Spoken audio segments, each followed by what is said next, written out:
Түркістан облыстық ассамблея жастарының мүшесі Индира Замирқызы Нақшибани. Сенің ұлтың қандай? Мен Азербайжан этнос өкілімін. Қазір қайда тұрасың? Қазіргі таңда Түркістан облысы Сарыағаш қаласында тұрамын. Кішкентай балдармен жұмыс жасаған соң, жұмыс жасаймын, мен мұғаліммін.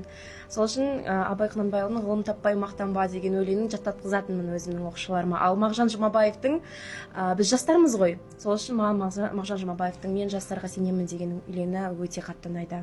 Мұғаліммін деп қалдың? Иә. Қай сабақтан бересің?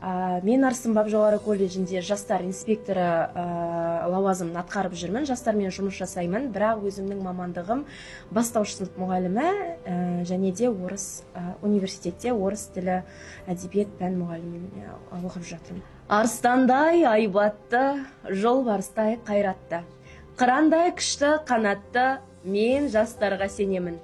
Көздерінде от ойнар, сөздерінде жалын бар. Жаннан қымбат оларға бар. Мен жастарға сенемін.